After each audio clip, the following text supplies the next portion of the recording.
I'm Jim Collison and live from our virtual studios around the world, at least here today in the United States. This is Gallup's Called to Coach, recorded on January 22nd, 2021.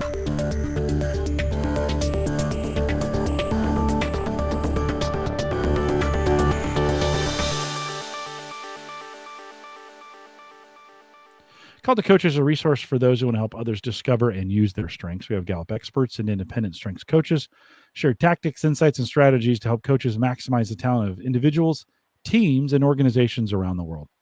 If you're listening live, love to have you join us in our chat room. There's just a link right above me there to that chat room. And sign in with your Google account. You can leave your questions for us there. If you're listening after the fact, send us an email, coaching@gallup.com. Many of you are using that address. We love it. It's just kind of a great way to get questions into us about anything. Don't forget to subscribe there on YouTube or subscribe in your favorite podcast app. You can just search Called to Coach. Subscribe there and you'll never miss an episode. Dr. Jaclynn Robinson is our host today. She works as a learning development consultant with Gallup. I wish, Jaclynn, you were here in Omaha, Nebraska. You're somewhere in Southern California, whatever. Welcome to Called to Coach. Thank you. Good to have you. Yes. Good to have you. Welcome back. You'll be with us through this series, and I'm trying to talk you into doing more. So excited to have you kind of as our host for to kind of kick off 2021. We spent some time last week. Vipos came on and talked a little bit about creating a vision through inspiration and kind of doing that. Like, we need inspiration during these difficult times, right? So we kind of went over that. Kind of the expectation, and leaders are taking it on the chin, right? They need to be on the tip of the spear, but they've been on the tip of the spear for a while through this, right? Yes. To get it done. Hard to make great decisions, and that's kind of our topic today, like making great decisions. Hard to make great decisions when you're struggling to even know yourself. So we're going to kind of dig in a little bit on leaders, right? We've been kind of hammering on leaders. I think today is a day for some leader love, right? As we walk through it. I like that. Yeah. There you go. Why do you think it's important for leaders to know their own strengths, or at least have that lens, a strengths lens on the world? Yes. And all the coaches in the room, I'm sure this is something that's been so important to you as well, but self-awareness is everything. I heard a phrase. I'm a fan of podcasts, and I was listening to a John Maxwell podcast, and they said, attitude enters the room before you do. Inward feelings become outward behavior, and that connected. And I think that resonates with all of us in terms of the more self-aware you are, the more prepared you are whenever you walk into a situation. We know that if leaders are self-aware and they are self-regulating their talent themes, that's going to impact their decision-making. That impacts the relationships they have, the thought process that they take in terms of setting themselves up for success with decision making. So it is what is going to really support them. And I would even say, more importantly, the employees and the managers that they're trying to impact and influence with, like what we talked about last week, that vision that they have. And right now it's just not landing for some leaders. And they're saying, why isn't my messaging landing? I've got this vision I'm trying to inspire, but if they're not self-aware, then it might not be filtering through the right way to their constituents. What specifically is it impacting, do you think, in that space then? I don't think the messaging is always landing. So I think self-awareness of who they are. Let's say it's a leader that's high in relationship building, but they have an organization that are high executors. Well, if you're talking feelings versus this is what we can do and this is what we are doing, then your vision might be falling short. So I think that's one way we can think about how self-awareness helps impact your relationships better within the workplace. We think about the decisions. If they're stuck in their head a lot because they're strategic thinkers and they're not thinking about those partnerships on the leadership team that can support them, and thinking about how to build relationships. How can I've got this idea in my mind. How can I communicate this in a way that's going to land? Whether it's influencing or relationship building, help me, help them. So this is what I'm thinking about as it relates to decision-making, relationships, thought process. The more clarity they have, the more they can self-express and self-regulate. Yeah. What do you think are the barriers to that today? When we think about, the world's changed over the last year. You and I in pre-show were just kind of talking about like a year ago. I was going back to my Yeah. own calendar, which is a little depressing, by the way. I wouldn't recommend everybody do this, but I went back to my calendar and Yes. looked at January last year. Like, what was I doing this week last year? And a little sobering, right? As we think about that. When we think about leaders today and this idea of they're under attack, they're under Mhm. fire. What are those specifically? What do you think? What are some of those barriers that are maybe different today than they were a year ago? Um, I think that you've got leaders that feel like they're kind of on an island by themselves. This is Mhm. something we talked about. Yeah. And they're not necessarily leaning into the constituents that they've got in their little network. And it could be someone that's within their organization. It could be someone that they're connecting with outside of the organization or outside of industry. But are they leaning into other friendships and partnerships they have to realize that they're not on an island by themselves? And that social isolation, I think, is has just become kind of at the forefront of everything these days because of COVID. We're sitting behind screens and we don't realize that we can be even more intentional about thought partners. So I think that's been a barrier is social isolation. Kind of on the opposite end of the spectrum, what I've seen is Zoom fatigue. So you're talking to so many people. At that point, you're burned out and you don't even really want to reach out to other people in industry or other people in your organization that can support you and help you walk through challenges or walk through the goals that you have in mind. Um, Another big one is well-being. Are they getting rest? Are they getting the right nutrition? Are they getting out and getting some exercise? Because if they're not focused on their well-being, they're not really taking the time to get clear on goals, challenges. They're not getting clear on solutions or problems that need to be solved in the here and now because they're Mhm. just in the weeds. It's just one thing after another thing after another thing. So a barrier to well-being and social isolation, I think, are significant. Yeah, well, it's interesting as we think about making great decisions. I always kind of think back of when I've made my worst decisions. Hmm. What's been going on around me, and oftentimes, all those things that you mentioned have this impact, right? That's Yes. it's not just okay. I'm going to think about it, and then I'm going to make a great decision. I've almost like it's almost like a general ledger, and I've got Hmm. 100. I've got a score of 100, and then you start subtracting. Like at 100, I make really good decisions, right? Yeah. But Yes. then I start subtracting these pieces, right? Yep. And I think that happens to all of us. But you started this with the context of self awareness, and I think Hmm. oftentimes we don't even know as leaders we're making bad decisions because we don't have that self awareness that the ledger has Yes. run short, right? The Yes. ledger is getting low, or I'm going into debt, right? On Hmm. this, I'm running a negative balance on it, and so that idea of self awareness. Lisa mentions in the chat room, this is in we have the strengths based leadership book, right, which talks about leading from our areas of the greatest strengths. Before we kind of dig in on some tools, can you talk a little bit about, give us a little overview. How important is it that as a leader, we've got that handle on, hey, these are things I'm great at? Because listen, Yes. there's no worse area where people think they have to be well rounded than in leadership sometimes, right? You see this all the Hmm. time is, oh no, I got to be able to do everything. And we know we can debunk that myth, right? We know even leaders can specialize. But give us a little kind of round us out as we think about strengths. What's the importance of that as we think about leaders knowing who they are through the lens of strengths? Um, I think it's incredibly important for them. And it's a great tool to use in conjunction with other tools that help them gain greater Yeah. self-awareness, Yeah. blind spots that they're not even aware of and wouldn't be aware of if they didn't have 360s. I use 360 feedbacks in conjunction with CliftonStrengths all the time with executives and leaders. And that helps also in just soothing them a little bit to say, we've got this 360. We know it can be daunting at times because you're more focused on the constructive and critical feedback than the positives, but know that we're talking about your themes first, and then we'll pull out the 360 feedback because now you know yourself. You're going to see where you've got that power and edge and you relate to it. And then there's going to be that constructive feedback.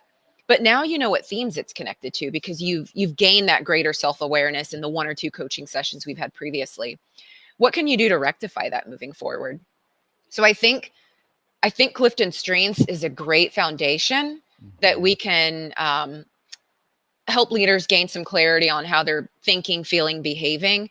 And then when you use that in relation with 360 feedback or asking friends, family, close colleagues, those that are really honest with you, we know they're the most honest folks in the room. You know, what feedback do you have for me? What can I do a little bit differently? Asking colleagues, going back to colleagues, who do you have near you? Who do you have outside of industry or organization that just know you and have no attachment to the organization that can share out some feedback for you? So I think Clifton Strengths is incredibly pertinent. And then when you compare that with feedback they're hearing from others, that gives them some greater awareness of blind spots they might not have been aware of. Jaclynn, during season 6 of Theme Thursday, we spent a lot of time, Micah spent a lot of time as we went through each of the themes. We actually kind of talked about we don't take this in the context of just work, but that these themes come home with us. Yeah. And I smiled when I saw in the notes, ask family, friends right now. So some of us have spent a lot of time at home.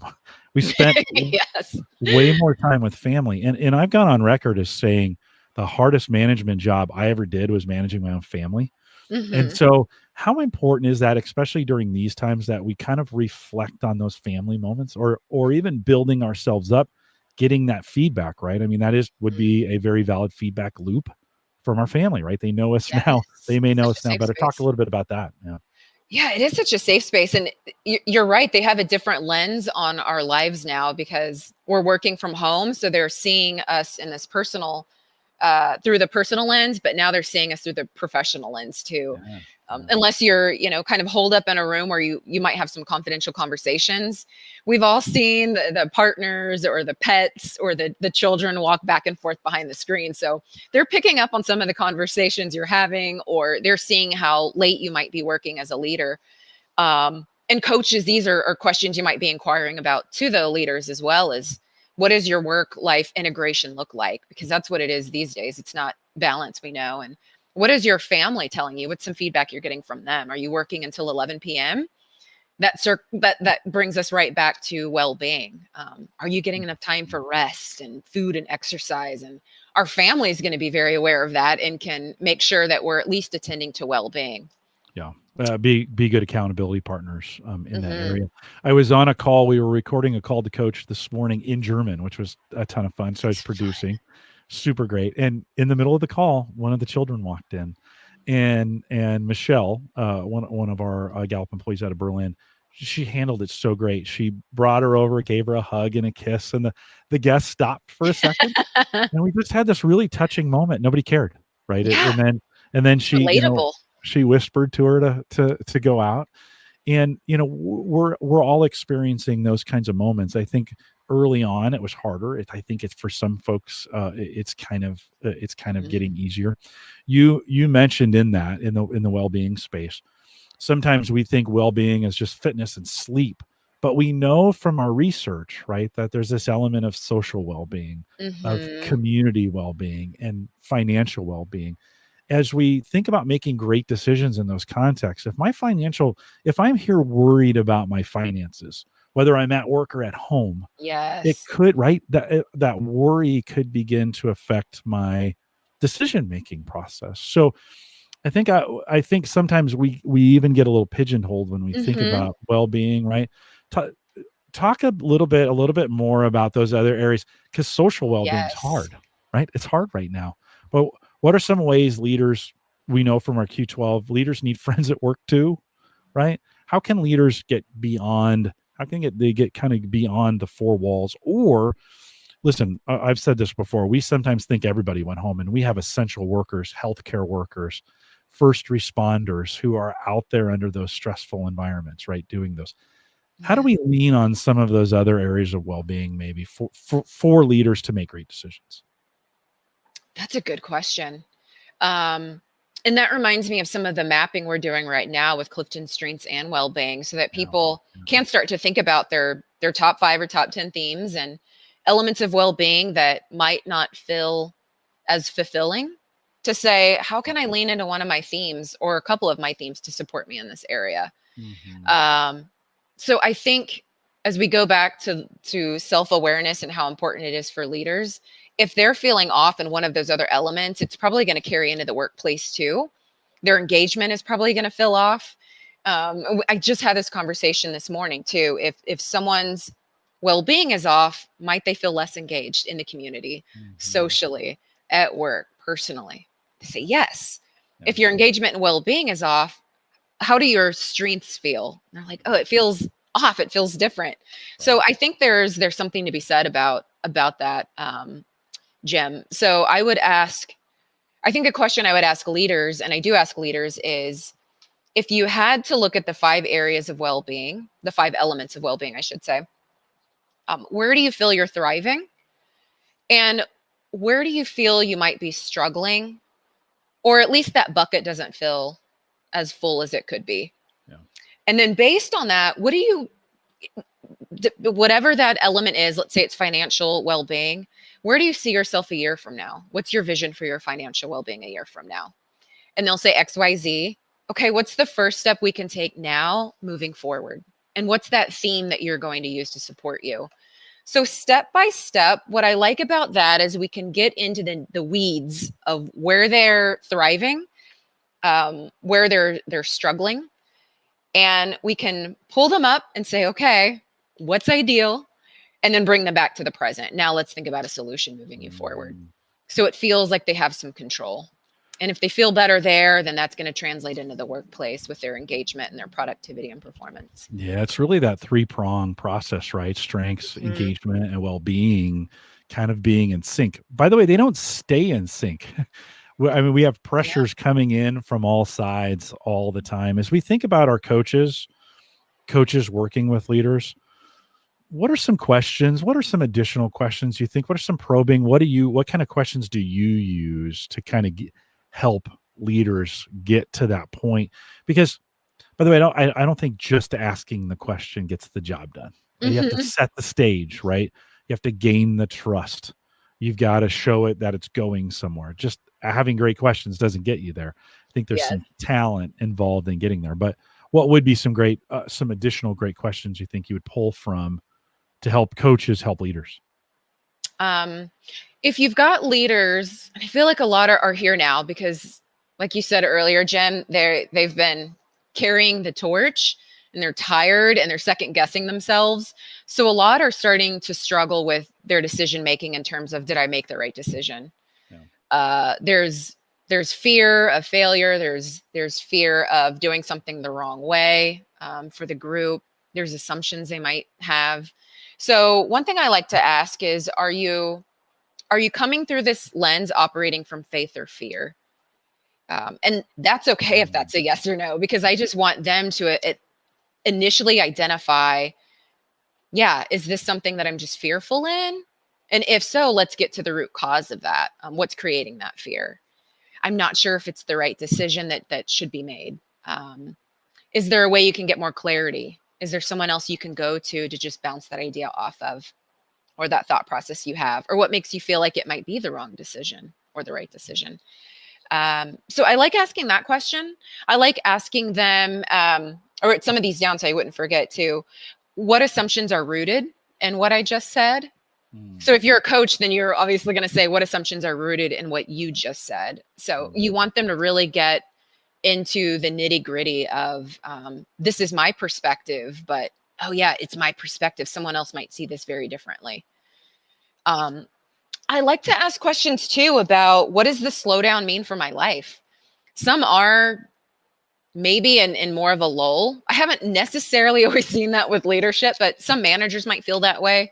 But what does the slowdown mean for my life? What can I now do as a result of what this space has created? Another question I like to ask is related to, how can I make this problem more enjoyable using my CliftonStrengths? Because there's a lot of problems they're facing right now.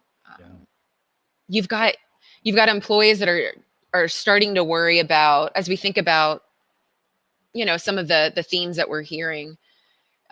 Employees are starting to worry about coming back into the workplace. So that's something that's on leaders' minds. That feels like a problem to them.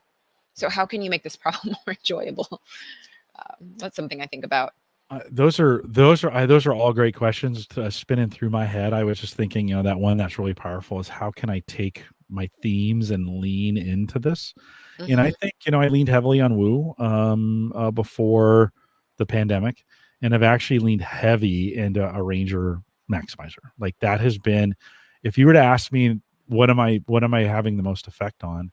It's solving problems, solving big complex problems, or creating big complex. And we did 81 call to coaches last year. That's not even Theme Thursday. That's just called to coaches. And that's a lot of work. That's a lot. A lot of work. We said a lot of words. It needed to be said, right? It needed to be done. We need to get work done. I enjoyed every single second of that, not from a woo perspective, but from an arranger perspective and a maximizer, doing more in orchestrating all of that all at the same time with all the other chaos going on around me, right? And I think that's a great opportunity, coaches, with your leaders to say, maybe we need to rethink the way you're doing things based on your top 5. How could we do things differently? There's many nights I go to bed thinking about problems because that's how it's crazy. That's how I put myself to sleep. I want to think through. It calms me. I know that's weird for some people, but it's a calming effect as I kind of think through solutions and scenarios of ideation high too. So think through the scenarios. So I love the way you're kind of thinking about this. Like, how do we get into this? And then how do we maybe change predisposed biases that we had, predisposed things about ourselves, right? Yes. I love the question of, if I could do it differently, how would I do it? Like, putting barriers aside, if I could do it differently, I think now is a good time to ask those questions because lots of things have changed, right? Would you add anything else to that? I just love what you said because it's come up a lot where people are realizing their themes are showing up differently because of the environment that they find themselves in, which is now impacting their engagement and well-being. So I like that you called that out and even had an example of how you used to really lean into one theme and now it's 2 others that you're leaning into. So I think giving people permission to say it's okay if your theme dynamic changes in terms of how you see your theme showing up daily. It might feel weird because you're used to using them one way and now you're adjusting, but it's similar to what we talk about with themes whenever we go from one role to another or from an individual contributor or manager position. There's kind of that adjustment period while you feel out and figure out how you're going to apply your themes differently in that new context. Jaclynn, how are you getting feedback today that was different than the way you got it a year ago? If you thought about that idea of how have your channels changed and how have you adapted to it? Maybe. It's more over the phone. And at Gallup, we're very Zoom happy, and that's how many organizations are right now. So it's on Zoom. It's having the open bridge of communication to connect with my go-to whenever I need to. It's making adjustments. I think there's a lot of flexibility with leadership to say, if you need that pause because it's Zoom after Zoom after Zoom, take it. I'm glad you're taking a day to just be off calls and focus on the work that needs to get done in terms of, administration or writing or whatnot. So I'd say that's changed. I'm being more cognizant in terms of my themes of maybe dialing down number one achiever at times and digging into strategic, and strategic needs that space. I need the downtime as opposed to the back-to-back-to-backs in order to, again, gain clarity and think through solutions and different paths and reprioritize my day. Focus is number 8 too. So it's really focused on, okay, where do I need to time block or make sure that I'm managing my time effectively? So I've leaned in on my side, I would say, to strategic and focus more as opposed to achiever and arranger. That's just like, come on, let's do it. Yeah. Well, and I think giving some space, giving some time, giving some thinking time. I don't know Everybody needs think time. pre-pandemic if I ever had thinking time. Let's just be really clear. Like I was so busy. This is one of those things where it changed for the better for me. Like I think I'm a better leader today than I was a year ago Mm-hmm. because I was just moving. I was commuting. I was listening to podcasts. I was getting to work. I was moving. I was driving home. The routines had kind of become move to the next. And now I've got some time because I'm not doing those things. I've actually got some thinking time. Maybe the first time in my career I've actually had some time to sit and kind of think through some things. It's also intentionally made me lock down one-on-one, which I was a big group. Like I was in meetings all the time and group think, group. Mm-hmm. Those group conversations are different. And I've actually, Adam, I mentioned earlier, Adam Hickman called me today. It was one-on-one time. And I'm doing way more one-on-one and taking advantage of that. From a leadership standpoint, it means I get to have, I spent an hour with Mike McDonald today. And if you know Mike, Yeah. he's a big deal, right? And I My got this opportunity to pick his brain, right? And it was a calming, I'm going to make better decisions now because I got Mm-hmm. this hour with him, right? And so I think some things have Yes. changed there. Jaclynn, as we think about the future and what's on the minds of leaders today, and I think it's a year out now, it's very different than it was a year ago. What do you think's on the minds of leaders today? I think you hit the nail on the head. It's what's happening with my managers, because we know that's their direct reports. And they're also thinking, what's on the minds of my employees? I'm hearing some things surface where, they're worried about coming back into the workspace because now there's the vaccination that's coming out. And so we know eventually we're going to be getting back into work, and it might be sooner than later. So that's on leaders' minds. There's still that tension between those that have to be on site, the frontline workers, versus those that can work remote. And I think making sure that there's some harmony created there is on their minds as well. That's another thing I wrote down. Inspiring teams is on their minds. Again, they've got a message they want to communicate for 2021, and it still might feel a little bit unclear because they're not sure when people are returning to work, or at least when most of the workforce will be back on site, if that's the way they used to do it previously. So there's still some things up in the air, which I think is the value of having them be self-aware of their themes and start to ask these questions so that they can get some clarity. But it goes back to individualizing. Are they actually engaging with the managers so that they are very aware of what's happening at the front line, and there isn't that disconnect between leadership and frontline employees?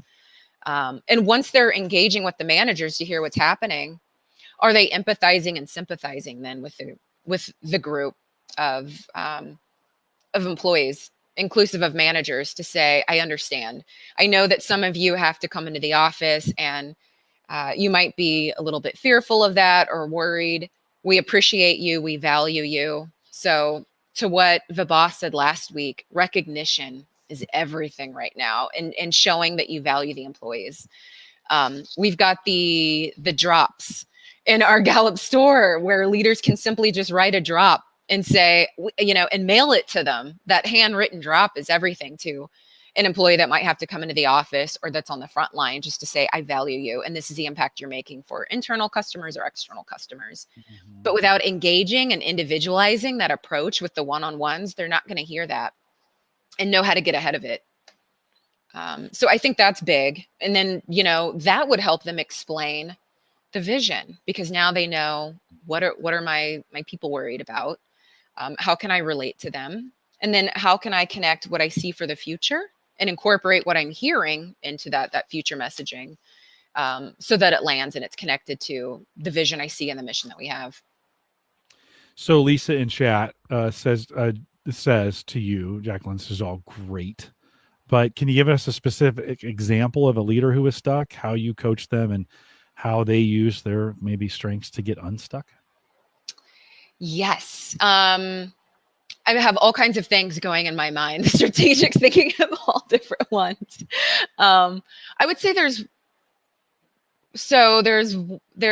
a couple of leaders I've worked with. Well, I can give two different scenarios too of just what I've seen recently. So one being, I've got people coming into the workplace potentially soon. How do I get ahead of that? And so in that decision-making process, it was thinking about, have you connected with the management team that directly report into you to ask them, do you enjoy working remote? Are you excited about coming into the office? So first, again, challenging that assumption that there's something to worry about. There might not be anything to worry about. But knowing that it's brewing, I think was already starting to create a little bit of anxiety. So recently just had a coaching conversation related to that. And we talked through it. And then proactively, the idea is, let me actually go out, engage with my management team, ask them what they're hearing so that if they are worried because they love working remote, I can start asking, what is it that you enjoy the most about working remote? Is it flexibility that they're looking for? Is it the fact that they get to see their kids on breaks?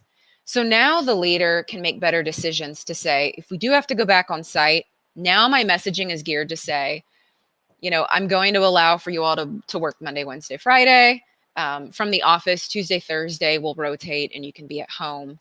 But getting ahead of it. So that's one example. And that put the leader at ease. And a leader that leads with themes like harmony and deliberative, analytical, things where you'd like more of that data, but you also want to keep the peace.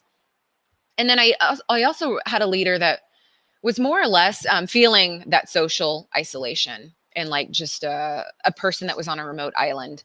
And with everything happening this year, just wanting to be vulnerable with someone. And this person realized that vulnerability would come better if it was from other leaders that were outside of the organization. Same industry, but outside of it. And then they could share out best practices and challenges. And that leader led with themes like relator, achiever, responsibility, belief. And so there was a lot of wanting to express what was going on in the world in a way that felt safe. And I saw in the chat that vulnerability came through a few times too, just in terms of how important it is to be vulnerable. So I think it is important that a leader knows who they can reach out to and be really genuine and authentic.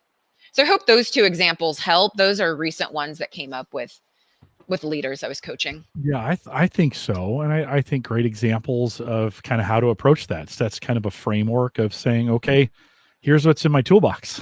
Mm-hmm. How can I approach this? I mean, I don't know. I mean, there's a lot of work after that question, but that's kind of what kickstarts this, right? It's kind of what gets it going.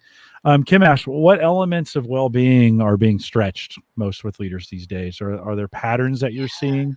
Are you in typically in this, as we think about those 5, anything that's really standing out to you in some of the coaching that you're doing? Definitely social and community. Yeah. Those have been the 2 biggest ones that I've seen come up. I've also been highlighting purpose, which we also call career, but purpose specifically because leaders have so much on their plates right now, and they're really burned out because they've been having to support management and employees and try to balance out their own feelings and emotions and just everything from the year. So it's been compounded.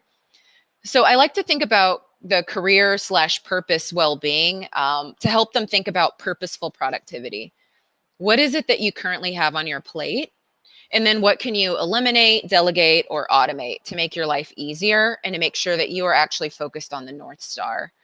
And what you're doing is in alignment with what gives you a lot of passion. That just naturally starts to enhance their well-being. But it also frees up the space that is currently overburdened with responsibilities so they can then focus on social or community well-being and have that time carved out to connect with their community. Even if it's social distancing from one neighbor's yard to another neighbor's yard and kind of waving and sitting in chairs. But they can't do that if they're overburdened and overworked and tired. So yeah, I've been my neighbor. We take each other's garbage out for each other. So there's kind of a race to see who can get the garbage out first. And if mine is there when he's taking his out, he'll take mine out with it. And it's we had a snow. Yeah, it is. We had a snowstorm a couple weeks ago, and everybody raced to see who could clear driveways the fastest. And for those that were working, we cleared their driveways. Like everybody got together and my son who was out shoveling said it was like all the guys got out there to see who had the biggest snowblower, right? But everybody pitched in, and like, we got 8 inches of snow, and so it was those who were there could clear for those that weren't, and then tried to help each other out. I think it's those little moments, right? I think Mhm. we've sent Gallup sent a box to everybody, and Yes. right, one of It those. was great. It was a It was. surprise, folks. Yeah, it was. It was It a was even a complete surprise surprise to when it came me. in the mail. I usually know everything that's going on around here, Yeah. It's a but I great didn't way know. leaders Yeah, and engage their teams. yeah, and you know what? I think leaders need to take an inventory, because it's tough to make great decisions when you're struggling, right? Mhm. It just is. Justin asks, are there any particular types of decisions that you find leaders most struggle with? Mm, I would say the themes I shared have been, I don't know if it's the most difficult. It's the most, those are the questions most on their minds, is really trying to navigate the conflict between the on-sites and the remote workers, thinking about what it's going to look like when people come back into the office. I think there is some genuine anxiety behind that and the messaging that they're going to have. Um, Not that I can necessarily think of. Okay, and then Steve Yeah. asked this question. Let me throw this in too. He says, we've been talking about the do's for making decisions. Are there any don'ts that leaders need to be aware of right now? We're not a Uh, big don't. We're not a big don't culture, I but know we aren't, but it does come to mind is don't sit too long on messaging. If there's mm, a transition or something that might impact the workplace, um, I think one thing that they at least have to do as a leader is just be transparent and say we're still working through it, because that void, especially with 2021, a lot of leaders are thinking about the performance plans. They're starting to set pay for the new year. They're goal setting. So that's something that they have to think about, is just, are we going to reinstate some of the benefits that we cut last year? Are we reinstating pensions if we, you know, uh, didn't? Are we going to have promotions this year? Are we going to have bonuses this year? A lot of leaders know that employees are wondering that, and it's probably going to come up in the conversations they're having with managers over goal setting, performance, salary. Um, so I would actually say that is on the minds, and the more that they don't speak about it, the more paranoid and fearful and anxious employees are getting. So that is a don't, is don't sit on it for too long, but actually engage, go back down to the front lines and just say, we're still working through it. yeah. I think we may have highlighted this last week as we were talking with Vipos about this, but I think that right now in this, leaders get ahead of this with recognition. I Hmm. think that's one of those. Mike McDonald said to me in a conversation we're having today, recognition doesn't always mean saying nice and watching what people are doing and saying nice things about it. Oftentimes, his recognition is listening to what people are saying about their role and acknowledging it, like giving them the opportunity to say, hey, this is what I did. So you got to listen as a leader, and then recognizing that for what it is. I think sometimes we feel as leaders, we got to Absolutely. be watching everything and we got to surprise them with something. That's just insane. That's just too much pressure. I think we have to provide avenues for people to celebrate their own successes, and then come alongside and celebrate them with them. Here, here. Recognition has its own strengths bend as well. There are certain themes lend themselves into doing things. Hmm. I'm a big open, let's celebrate, let's go out and do some things, because that's the way I'm wired, right? Other people like to write really meaningful notes. Hmm. Some people like to have a conversation with that, right? Both recognition goes both ways, both realizing how I like to be recognized and how you like to be recognized. And that's different, right? And Yes. knowing that. So I think we kickstart this recovery that we're going into. I'm saying that with confidence, I hope. Yeah. With recognition. I think this is if I think if folks are feeling down, they're having trouble making great decisions, I think you jumpstart that with recognition. You start doing some things. Just get out and start recognizing people. Just give them a call and say, "I saw you do a really great job," or whatever. Yes. Right? Write them a note or do whatever. That makes sense. Jaclyn, anything else you would add to this? Um, Well, right to your point too, as coaches, we can recognize leaders and give them that boost because they might not be receiving it from others right now, and encouraging them to connect again with their friends and family and colleagues in the community to recognize one another and continue to receive that. But it's a great point with recognition, and that's where we can also support leaders, is recognizing them and saying, you've got this, look at these themes that you have, of course you've got the themes that are needed to do this. Let's talk about how you can use them in the situation. And then of course, to your point, encouraging them to recognize others. Yeah. And Yeah. it oftentimes, it's not easy for everybody. I get that. It's not an easy thing to do, but I kind of think this is one of those areas you just got to start it. It will get Hmm. contagious. And maybe it's too early to talk about contagious type of things, but recognition, Yeah. recognition can be contagious in that sense. And Yes. it will start other people. I say something to you. Hey, it is so great. And I told you before we started, like, I've been waiting all week to spend time with you. Yeah, This, it's like, so starting Monday, I was like, yes, this is the week we get to do it again. Like, cause I just have so much great. fun. I mean, I seriously, know. I'm not It's so saying this true. to make up an example. I honestly, I really enjoy spending time with you. We just had a lot of fun together, both Yes. pre and post show and during the show as well. But I told you that. I was just like, I Yeah. got on. I'm like, man, I've been waiting all week for this. Well, It was that's great. It's like that extra pep in the step too. yeah, Like, yeah, yeah, and I fed think my leaders positivity. leaders can jumpstart that in their teams, and that will come back. Like, Yes. that's one of Creating those a culture things. of recognition. It will start indeed. Well, anything else before I wrap this?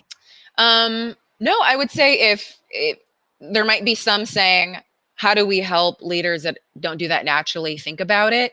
I've had some leaders that build that into their calendar. Even if they have to move it to the next day, they see it, and that gets them kind of kick-started into remembering to go stop by pre-COVID someone's office. But now, they can just ping them on Slack or Teams. So Mhm. finding what works in terms of a strategy. What do you typically use as prompts to help you remember to do something, and then have them do that with recognition until it becomes um, something that they're not complacent in but consistent in.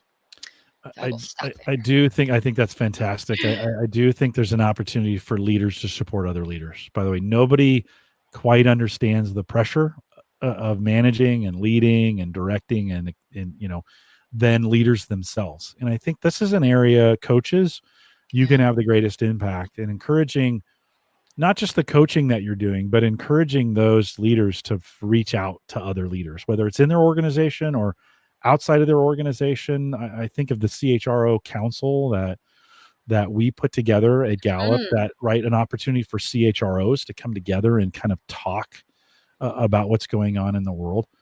There may be an Yes. opportunity for you to help other leaders, or leaders, if you're listening to this, to find other managers, find other leaders, find other executives in that space, and spend some time talking about these. I think that's a great opportunity to get that done. Hmm. Here, here. Advantage of the resources. Well, here to that. I feel like we need to toast to that. Testify. We'll remind everyone to take full advantage of all the resources we have available now on Gallup Access. So head out to gallup.com/CliftonStrengths. Sign in there at the very bottom of the page. You can actually sign up for the Clifton Strengths community newsletter, which this month in January, they started personalizing it. So if you sign up for it, we'll take your top 5, and each month we'll send you some personal advice, Perfect. whatever, on one of your themes. And so maybe you want to get signed up for that. It's at the bottom of the page. Again, gallup.com/CliftonStrengths. Scroll to the bottom of the page, click on it. There's a sign up for the newsletter, sign up for the Clifton Strengths community newsletter. I think it's called Insight and not Community. So Clifton Strengths Insight newsletter. Kind of cool. Just started this month. So you might want to sign up for it as well. If you have questions, you can send us an email, coaching@gallup.com.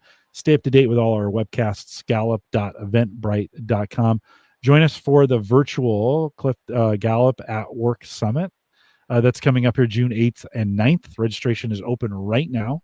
Gallupatwork.com. I'd love to see you there. I think I've gotten some sneak It's gonna be peek fun. into some of the technology they're going to use for this. It's going to be pretty cool. So Yes.